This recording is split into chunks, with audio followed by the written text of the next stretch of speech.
Welcome to the revolution. We're going to do something fun and exciting today. Something we haven't done before. We're going to spill the TYT. We're going to ask some fun personal questions, sneak in a couple of political ones to 3 candidates. They're all Rebellion PAC candidates, which means they're all corporate PAC free. They're Israel free. And they are populist left. So joining me to do that is our political community director and someone also helping to run Rebellion PAC, Kara Eastman. And Kara and I are going to talk to 3 candidates. Saikat Chakrabarti from California 11. He already knocked out Nancy Pelosi in that race, not a big deal. Bryce from Wisconsin 1 and Richard Ojeda from North Carolina 9. So let's meet our contestants. Well, it's not a contest, but still, all right. Well, it is a contest in that you guys are running for office. So good to see you all. Airborne. Good to see you as well. Good to see you, Cenk. All right. I love it. If you guys didn't catch it, Richard said airborne. I love that. He is a veteran. All right, well, we're gonna find out more about them through this process. Kara, why don't you get us started? All right, so we've got some questions for each of you, and we'll start with Randy. If you had to pick one meal to eat every day for the rest of your life, what would it be? There's this chicken curry at a Pakistani shop that's not too far. It's like in downtown Racine. That's pretty close by. Just nice and spicy. And the man that makes it, that owns a restaurant, he had some issues with people, racism, because he was Pakistani. So we started, increasing his business, going out of our way to go there. And if I hadn't done that, I never would have found that chicken curry dish. All right, look at that. Being a good guy pays off. Okay. It did. Right, how about Saikat? Same question. Oof, it is a tough one. I live in San Francisco. We got a lot of good food here, but there's a spot down the street called Be It Rima. It's actually a Palestinian-owned place. I go there for lunch probably 2 or 3 times a week, and they have a chicken dish. It's called chicken murakash. I want to say it's like supposedly it's like the national dish in Palestine, but it is delicious. And the guy who runs the place is a guy named Samir. I think he got all the recipes from his mom, and it used to be a burger place that his dad ran, and his dad would never cook the Arab food or the Palestinian food because he thought there'd be no market for it. But after they switched over to a Palestinian restaurant, it's blown up. It's like amazing over there. So I love the place. I wouldn't say blown up, but I hear you. I know. I was saying that. Shit, slipped out. We can joke. It's all among friends. And I like how the first 2 were like a Pakistani and Palestinian. All right, Ojeda, what are you picking for your food? Whatever my wife cooks today. That's how we roll. But I will tell you, my wife absolutely, when she makes steak, I love it. I think it's the best. She puts mushrooms and stuff on it, and it tastes phenomenal. So I'm going to go ahead and give my wife the shout out on that one. No, that's a smart man right there. All right, I'm going to ask my favorite question now, and I'll start with Saikat on this one and go the other way. So Saikat, sport that you played in high school, or band, or any extracurricular activity? I played basketball. I wasn't good at it, but I didn't play part of the school. But I played basketball all the time. I unfortunately went to a high school that was really good at basketball, and they won state my senior year. So the extracurricular I did, because I was a freaking nerd, I did math competitions. I did programming contests and math contests in high school. That's actually what I was good at. No, of course you did. Okay, Ojeda, how about you? Okay, so I used to get into a lot of trouble because I used to fist fight all the time. And then one day, this guy walked out there because I was getting ready to get into a fist fight in middle school. And he says, if you want to act tough, why don't you come wrestle? And I went ahead and called his bluff, and I went and I had an absolute great time. It was like, this is like legalized fighting where you can, don't get in trouble. But I loved it. I ended up wrestling for 5 years. I actually wrestled a year in Germany. I think it's a great sport. I think it teaches you a lot about, there's all kinds of sports where you can blame somebody because they didn't throw a ball or catch a ball. But when it comes to things like wrestling and boxing, if you don't win, then you gotta train harder and try to win the next time. Yeah, so it's funny because Saikat and I started Just Democrats together, but I'm probably most similar to Richard. I also wrestled. I also got into a lot of fights. And I remember thinking when I started playing football and I was middle linebacker, I was like, so this is legal. This is okay. I could just take this guy's head off and people are gonna applaud that. Okay, this is my kind of sport. All right, how about you, Randy? I played baseball, basketball, football. I was on the chess club. I was in the band and orchestra and jazz ensemble. We had probably one of the best jazz ensembles in the state in 1983. And there was one time I even was playing football, and at halftime I ran up and sat with the band and played my trombone. So I was like, I got into a lot of stuff with it. That's amazing. Okay, so Randy is a combination of Richard and Saikat, which, by the way, again, I'm right there with you. I went to constitutional competitions in high school and Model Congress and Model UN, but also played football and wrestled. So, you know what that is? America. Yeah. All right, Kara, back to you. All right. This is a pretty hard-hitting question. Actually, Cenk, we're gonna start with you. What's your morning routine? Oh boy, I didn't know I was gonna get thrown in here. Okay, my morning routine is get up, work. Okay, but first, no, seriously. First, I gotta take my daughter to school or to the bus stop, then my son, and then make myself a pot of coffee, get in and start tweeting. Got to read for the show, got to answer emails for business. So a lot to do. All right, Richard, what's your morning routine? So I do a show every night called Ojeda Live. So what happens when I first wake up, I look on my phone to see what Donald Trump has done for the day. And then I come down to my office and then I basically just start writing things down about what I want to discuss when I go live later on in the day. So that's pretty much, unless I have now, campaign events and things like that. But for the most part, when I have the time, this is what I do. I just immediately jump on my phone and then come down to my computer and start reading articles and researching. All right. Randy, what about you? Well, I open my eyes, and as soon as my dog notices that I open my eyes, she jumps up on top of me and starts licking me. So that tells me I have to get up, feed her, and I usually have some tea and a bagel before going out about doing whatever I'm going to do, whether it's a campaign event or something going on. All right. All right. So, yep. Sorry. Oh no, we got to find out Saikat's morning. Yeah. It's a little similar to yours, Cenk, but except the mental health. I'm worried about Cenk and Richard's mental health here. You just start off with Twitter and Trump quotes, but I wake up. I try to make breakfast. Try to have breakfast with my daughter if I don't have an early campaign thing, and have coffee. And if I don't have anything like right at the morning, I'll try to drop my daughter off at school. I bike her down school. It's one of my favorite parts of the day. Yeah, God, when I used to take my daughter to preschool and we hold hands and walk the whole way, doesn't get any better than that. All right, this was a quick and easy one. Randy already answered it, but I'll start with Randy just in case he's got more. Do you have pets, and what kind of pets? I have a black, she's a plot hound, and from the South. She's a rescue pup, and that's the only one. Her name's Rosie the Riveter, and let's see, she just turned 3.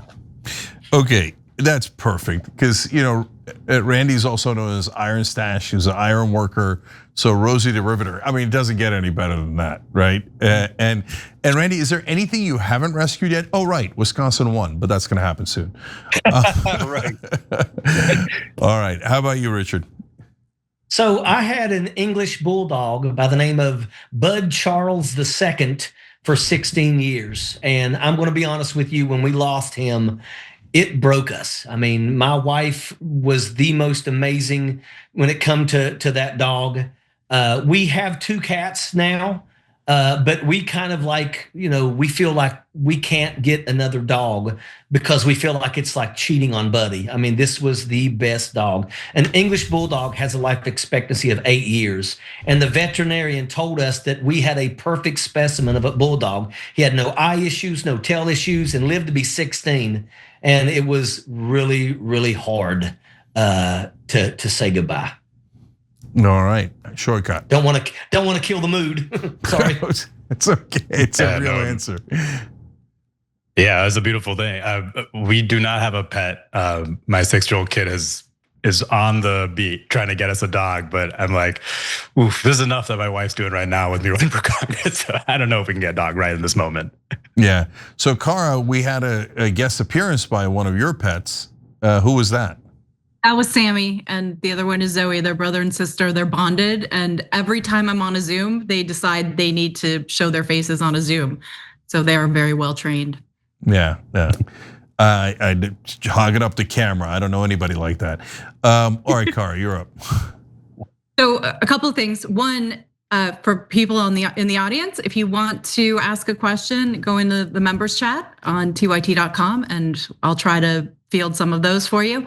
Also, I just want to go back to the morning routine question. So I don't like to generalize too much, but I think this is a clear way that we can tell men and women apart in some ways in American society. When I wake up, I wash my face, I scrape my tongue, I brush my teeth, I have my cocktail of psyllium, Shashandra, NMN, collagen, creatine, apple cider vinegar, olive oil, then I have tea, then I have yogurt and fruit or some sort of whole grain granola. Then I stretch, I work out, I come back, I shower, I do all of my skincare, and right before all of that, I check my emails and my texts to make sure that everything at TYT is all good and Cenk doesn't need anything. Wow, you do like more healthy stuff in the first hour of your day than I do all year. I will say, I just realized all of us forgot to say we brush our teeth. I'm hoping I'm not the only one that has that in common with Cara's morning routine. No, we're populist. We don't brush our teeth. Brushing's for the weak. All right, Cara, what's the next question? Let's see, let's start. Saikat, what are you superstitious about? Oof, I don't have that many superstitions, but I guess if I don't know if this counts as a superstition, but I still do care about random predictions my parents will make. Like if my mom or my dad's like, oh yeah, this thing for no reason at all is a bad idea. That affects me. I'm like, oh man, even if everything's going well, I'm like, maybe it's a bad idea, right? Yeah, as an immigrant, I know about parents' friends influencing things. So yeah, it could be completely illogical. So I consider that a superstition, kind of. Yeah, my mom hasn't given me a compliment yet because of the evil eye, but I'm working on it. Okay, all right, Randy, how about you? I'm really not superstitious at all. I can't think of, nothing comes to mind. I mean, it's not like I don't believe in ghosts, or I believe in karma. You do good things and good things happen to you. It's basically how I operate. All right. Richard? Well, honestly, I really don't. I don't have any superstitions. I don't follow anything like that. So, I just take the day as it comes. Wow. Okay, since we went over there, then I'm forced to ask Cara, do you have any? Yeah, I think I'm a little bit superstitious about, no, I'm not superstitious about anything. Interesting. I really wanted to, but I just don't. I used to be a bit of a numerologist. I'd look for my favorite number, then it was gonna be a good day. If I saw it on a license plate or something. Now, believe it or not, now I have to say that there is a special number that whenever I see it, I automatically salute it and I say, all the way, Sean. Sean was my mentor when I was a young soldier, when I was enlisted. He's the one that made the phone call that actually got my orders changed from Fort Hood, Texas to Fort Bragg, North Carolina, because I always wanted to be a paratrooper. And unfortunately, I lost him in a helicopter crash. We both went to Fort Bragg together. We went to airborne school together, went through sapper school together. And then he's the reason why I ended up getting out of the Army and becoming an officer. He's the one that convinced me to take that scholarship that that my company commander put in my name, and I had no idea about it. But I left, and unfortunately, there was a event, and he was killed in a helicopter crash. So every time I see the number 814, I always salute it and say, all the way, Sean. You know what? Now you put it in my head. Now when I see 814, I'm gonna think of Sean. I hope you do. Let me tell you something. He was a special person. There's very few people. I spent 24 years in the military, and I would say that he is one of a kind. He was by far the best non-commissioned officer, and everybody who knew him knew that that's how he was. We used to say he carried a number two. He had a FM manual for a number 2 pencil. He could answer any question. He was really that good. All right, now we did a little bit of a bridge towards some tiny bit of political questions. And by the way, Cara, thank you for pointing out. Yeah, if you're watching, you could write in. We love that from our members on TYT.com, or if you're just watching on YouTube. And watch live. Every day the Young Turks is 6 to 8 p.m. Eastern, and then 8 p.m. we're doing interesting things like this revolution, where we're trying to create a bipartisan populist revolution to get our government back. So we'd love your participation in it. Okay, so I'll start with Randy on this one. Who's the first person you called when you decided to run for office this time? This time, I called Bill Hires. Interesting. And who's that? Senior advisor for me. He did the video, our first video that went viral, and he also arranged. He produced this opening video for this campaign. He pretty much he put the team together for me. All right, that makes sense. And if you haven't seen it, the original IronStache video from last time Randy ran, and he ran against Paul Ryan, so it was a giant race back then. That IronStache video was awesome. So good call. Saikat, how about you? Well, obviously I talked to my wife first, so it wasn't a call. But honestly, like the first calls I made were to some of my closest friends who've kind of seen me go through my political journey and like my whole life journey, and so I talked to the folks who kind of know me and know what's been driving me this whole time, and just ran it by him because it was something very different. I've been working behind the scenes, as you know, Cenk, for a long time, working on the recruiting other people, helping their campaigns, working on the policy side. And this was a different thing for me to enter into the fray myself. And so I kind of want to hear from my friends, what they thought of that. Did they think that I had what that would take? And getting their confidence gave me confidence. So do you remember it was Zach, Corbin, anyone else? Oh, I mean, Zach actually and Corbin were like, I don't even consider them because they were the ones trying to talk me into doing it for a while. But so yeah, they were the first ones I talked to about it. After that, I'd say the first person I called were like my friends from high school.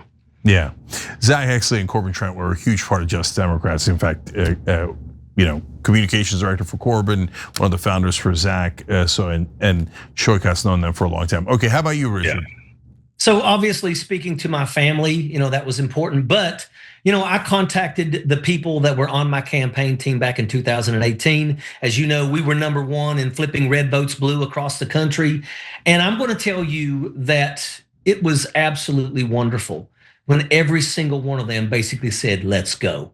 David Graham, Randy Jones, Morgan Fowler, Madeline Salmons. I mean, these are names that maybe you don't know, but I'm going to tell you, these are people that are balls of fire. And when they gave me the thumbs up, I knew that we're ready for this fight. And let me tell you, we're ready for this fight. Yeah, some good names in there. Let me throw Amy Dora in there just in case she's watching, because she's awesome too, and Jamal. So since we work in progressive and populist politics, we know a lot of these guys in there. A lot of them are superstars. All right, Cara, you're up. All right, this question is from Benjamin on TYT.com. It is, let's see, Randy, if you had a superpower, what would it be? Probably be able to fly. Saikat? Teleportation for sure. I want to. Oh, one up me. You got to one up me. Randy's taking an hour to fly across the world. Saikat's like, sorry, I was already there. Saikat worked in tech, to be fair, so. That's what I was working on. Randy's building a plane. He's an iron worker building a plane, and Saikat's building a teleporting machine. Yeah. Well, I will tell you that if I had a superpower, it would be to be able to reach every single person that I talk to and let them be able to see the actual truth. I come from Southern West Virginia, and I come from places where MAGA is absolutely like steel, as strong as it gets. And I would love to be able to literally go into the minds of these people and really show them the truth. Because look, at the end of the day, we've got to wake these people up. There's so many people in this country that are literally following this horrible path. And if I could wake people up and really allow them the ability to see the truth that's actually taking place, I think it would be something that could save our country. Yeah, that's a beauty. All right, let's go to one more core political question, which is, if you could pass one law, you get to unilaterally pass it once you get into Congress. What would it be? Shortcut. Let's start with you. Medicare for all. Okay, super clear answer. Richard. Yeah. Well, I would like to make lobbyists wear body cameras, because if lobbyists had to wear body cameras and you could go on your computer and watch every conversation that your member of Congress is having with lobbyists, then I guarantee you, if they knew you could watch, they'd be far less likely to sell you down the river. And make no mistake about it, behind closed doors, they're always selling you down the river. Yeah, no, I love that idea. It's very unique. Yeah, unsurprisingly, I like your idea so far. Okay, Randy, how about you? I would say it's Medicare for all would definitely be up there, and so would be getting rid of Citizens United. Mm-hmm. Yeah. Maybe we're all on that. Yeah, maybe we do Citizens United first, so we can pass the rest of them. Right. All right, Cara, back to you. All right, I'm looking to see who else we've got. I think there was a question from Nerd Ferguson. The worst job you've ever had. Saikat, we'll start with you. Oof, the Working worst with job I've ever had. Justice Democrats. No, all right. Could qualify. I mean, so when I actually graduated from college, because I've had like harder jobs, but the first job I had, I worked at a hedge fund for a little bit, and I was just trying to make money to like help my parents out, but I hated it. Like, I thought I was gonna stay there, try to make whatever money I could for a year. I lasted about 9 months and I quit. I was working for this guy, Ray Dalio, who's just written books and stuff about the culture of that company I worked at, and it was wild. They had this like radical transparency stuff. Some of it was okay, but some of it was just like cruel, and I saw like coworkers of mine get chewed out and just like brought to tears. And I was like, this is not for me. And also I remember asking one of my coworkers, so like, what do you find value in what you're doing right here at the hedge fund? And they just be like, we provide liquidity to the markets. Like, okay, that's not an answer. So I'm out of here. So that's why I quit. What is your bedrock value? Liquidity to the markets. Yeah. That is a hell of an answer. That's where you're in the wrong place. I interviewed Ray Dalio, and he's a fascinating cat, but that radical transparency is hardcore. It's really, it was. Yeah, that's not easy to handle. All right, worst job, I like it. Where are we going next, Cara? Randy, worst job. Probably my first day as an iron worker. I was an apprentice, didn't know anything, and they'd like train you on a job. But because I didn't know how to tie the rods together, it was putting out rebar, laying them out on a bridge deck, which is like a double mat, like 6 inches by 6 inch squares, doubled up. So it's like they partnered me up with this. It was kind of a hazing. They partnered me up with this guy that was, if you take his head off, he'd be a perfect circle and short. So he was like, grab as many as you can, plus 20, and then carry them over to where they got to go with this guy.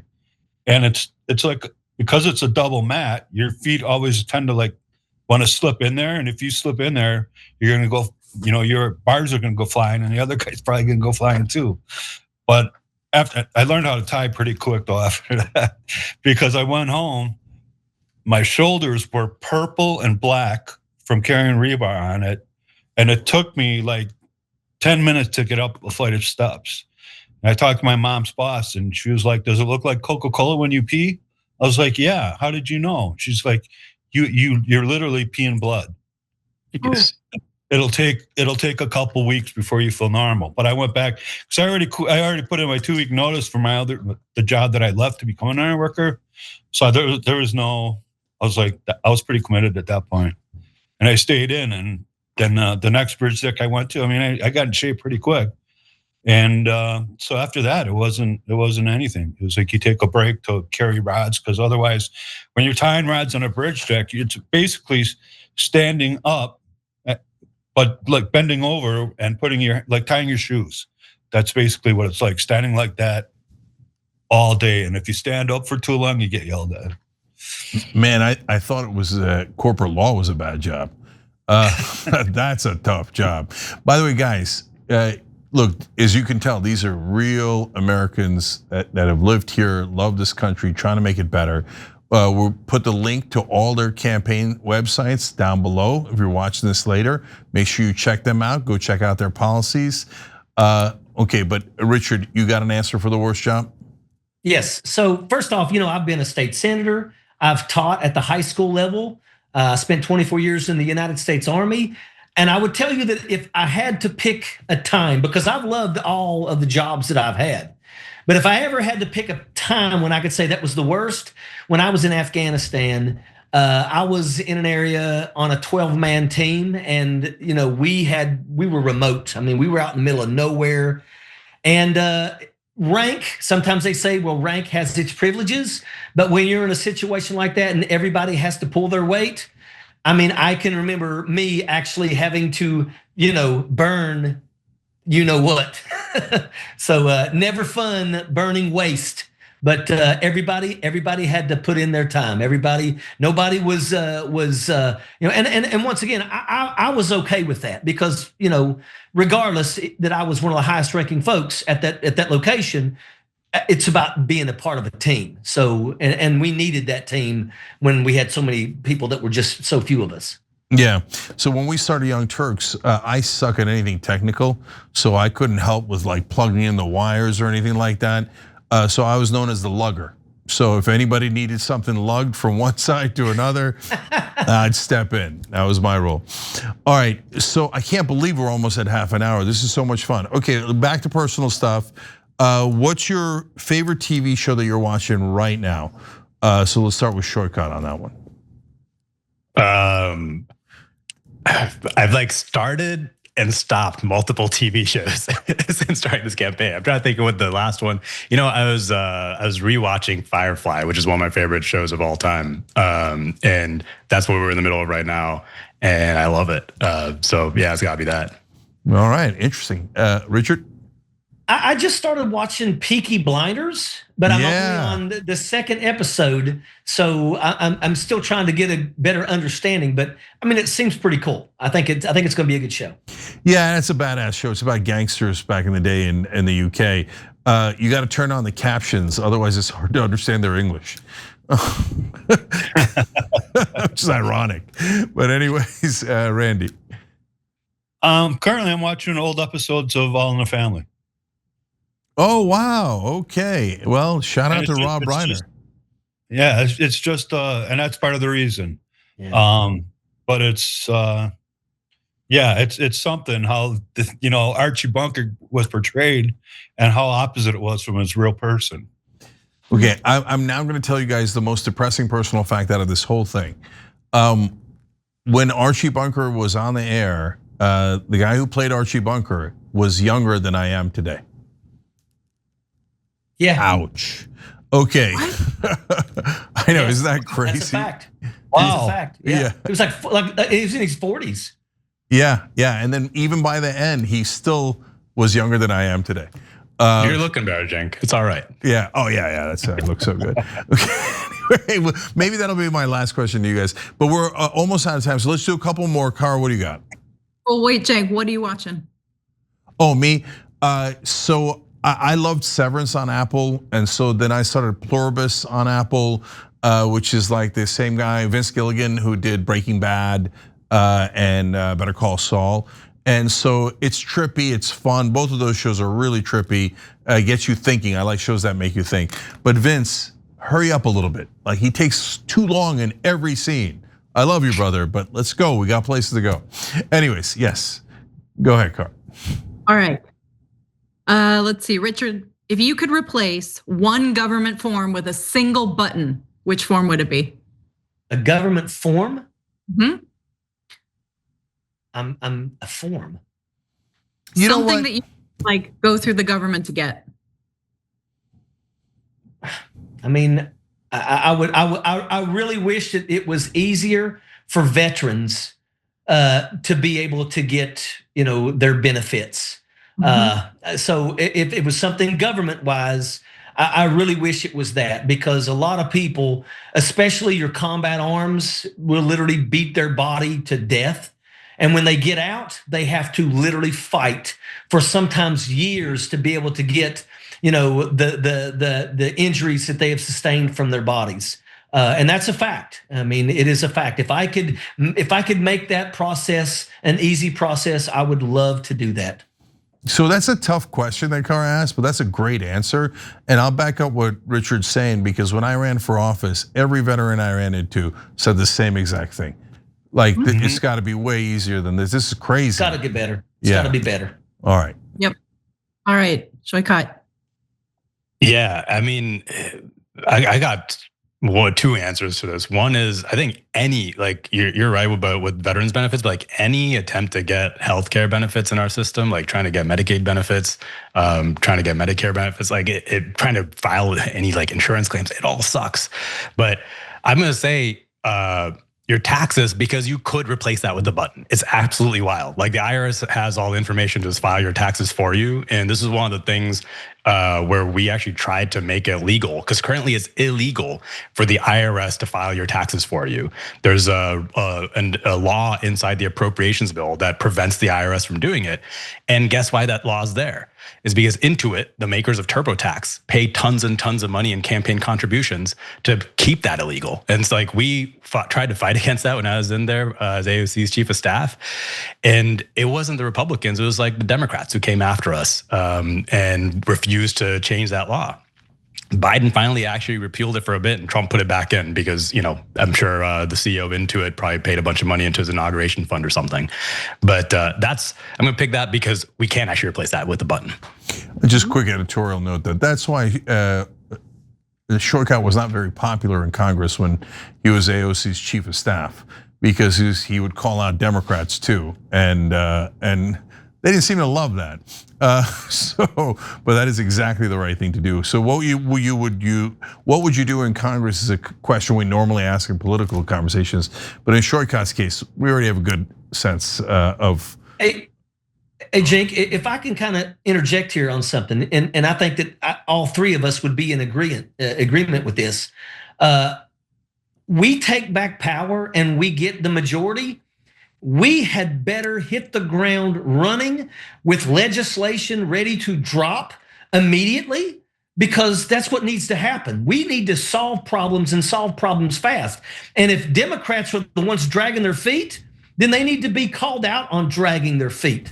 There's a lot of things. We got to go against corruption. We got to fix a lot of problems in this country. And if anybody wants to drag the feet, especially Democrats, then they need to be called out on that. I love that. All right, Randy, you got the last answer here. I was going to say taxes, but I also agree with Richard about the VA. I was stationed at Fort McClellan for training for military police, and that base has since been closed as a toxic base. And there's all kinds of Facebook groups, and we communicate on how to get benefits from that, because I had cancer that doesn't run in my family at all. And it was a weird kind of cancer that there's no other explanation. But a lot of people have had cancer that were stationed at that base. It was not only the MP training base, but it was also the training for chemical warfare.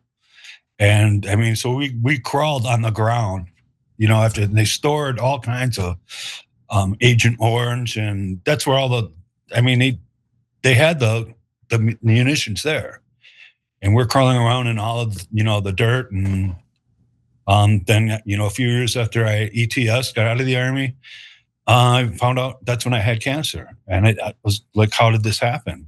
And it ended up bankrupting me. Yeah. But no, that was, I would say that. Yeah, I'm so glad we did this as an inaugural episode of this format, right?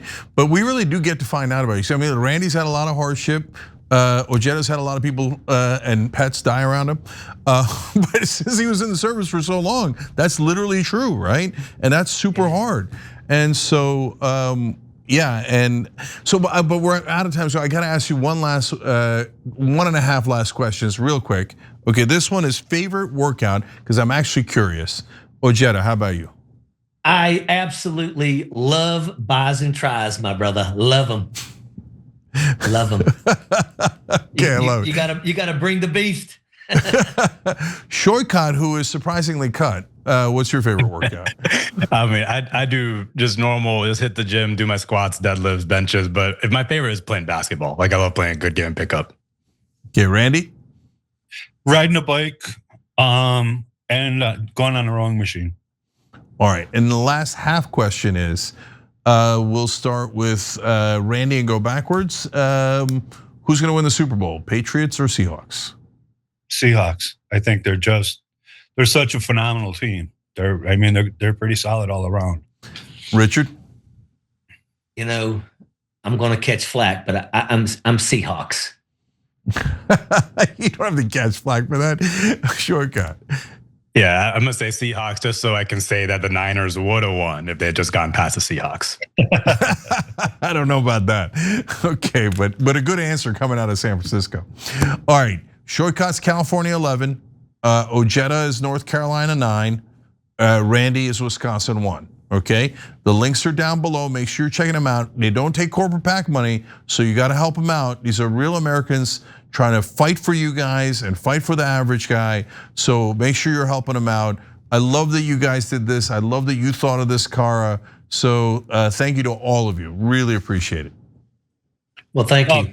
Appreciate the invitation being on. Thank you. Absolutely. Thank you all very much. All right. Have a wonderful weekend, everybody. We'll see you on Monday. You as well. All right, take care.